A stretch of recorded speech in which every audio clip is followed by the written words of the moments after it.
That was an interesting game last night for the Monday night contest with Houston and the New York Jets. I, of course, lost a 15-9 play on the Texans, but I thought that was the only way you could really bet that game for a couple of reasons. First, you saw the Jets. I mean, this is an injury-riddled team with no real offensive threats, banged up at wide receiver, so much so they've got their last remaining top defensive back, Cromartie, playing at flanker last night. And, of course, the secondary is injury-riddled because of the absence of Darrelle Revis. They can't run the ball. They've got the quarterback controversy, meaning Tim Tebow, everybody clamoring for him, but he shouldn't really play. But at the same time, Rex Ryan and Tony Sparano caused their own problems by bringing Tebow in. And certainly Mark Sanchez is a quarterback with a shattered confidence and definitely in need of a little boost here sooner or later with the dreadful play of the Jets here of late since their season opening romp against Buffalo. On the other hand, you had a Houston team coming in here that got off to the quick 4-0 straight up and against the spread start, and suddenly they're one of only two remaining undefeated teams along with the Falcons going into last night's game. And suddenly you go from a team that some people were leery of to suddenly being the hunted team. So for Houston, it was an opportunity last night to put their talents, their wares on display for a national audience, to show that they are potential Super Bowl contenders and not necessarily pretenders. Problem is, as you saw last night, Houston simply didn't bring its A game. I mean, and that's something that you often will find with a young team that's just developing. They did not bring their A game. I mean, they dominated just about every single facet of the game last night. As you heard in my analysis yesterday, I told you that they would run wild with Arian Foster on that Jets defense. It was savagely beat up by San Francisco a week earlier on the ground, and that's exactly what happened. I told you Matt Schaub would have a big game against that injury-riddled secondary, and that's what happened.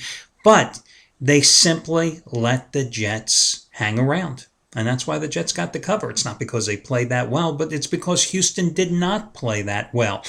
And that's something you have to consider gambling on the Houston Texans going forward. Last night they had an opportunity to show us whether or not they had the killer instinct, and they didn't. You know, when you're going to bet favorites, you got to look for teams that have the killer instinct. When Tom Brady and the Patriots are rolling, they've got the killer instinct. The Packers a couple years ago with Aaron Rodgers and their Super Bowl drive, they had the killer instinct. I'll tell you what, lately it seems like Eli Manning and the Giants have the killer instinct, and especially in their Super Bowl season late last year. Those are the teams that you can afford to lay the points with.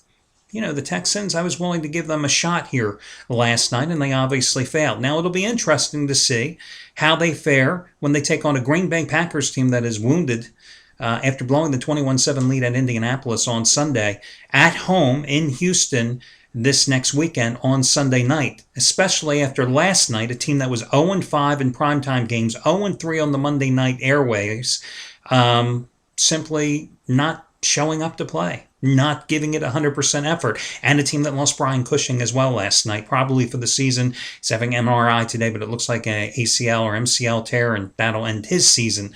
So anyway, that's it for the Monday night game. Congratulations going out to Craig Davis, who won again last night, another 50-dime play, completing a clean sweep this weekend with those 50-dime selections. Last night, 50-dime winner number 8 out of 9, 20 out of 25 overall, 10-1 with those 50-dime releases so far in football this season, cashing in with the Falcons on Sunday, cashing with the Jets last night, hitting a teaser with West Virginia and Oregon on Saturday.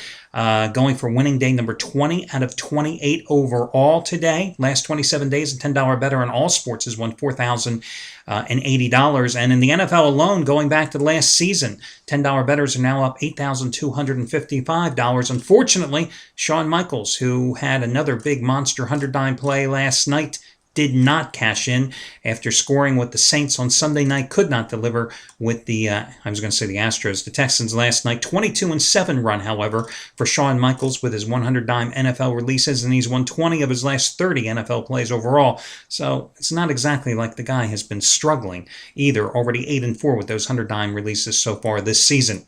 Listen, your money-saving discount coupon code today, guys, which I have to look up here real quick for you, is going to be 25 Tuesday. 25 Tuesday. 25 and the day Tuesday. Tuesday. 25 Tuesday will save you $25 off a single purchase today. 25 Tuesday. Let me get to your free pick here, guys. I'm going to go with the Reds.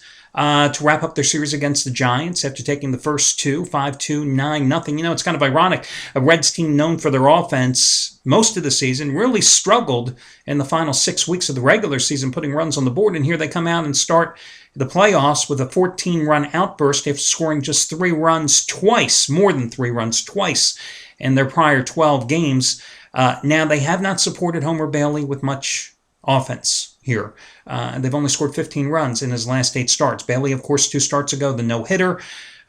Then, of course, he came out with 5 or 4 shutout innings in his final regular season tune-up at St. Louis. The no-hitter was, of course, at Pittsburgh. At home this season, he really has not fared well. On the road, he's been dynamite, 2.32 earned run average, pitching on the highway at the Great American Ballpark, though, this season in 17 starts, just a 4-8 record with a 5.16 ERA, and lifetime pitching at home in Cincinnati, 18-19,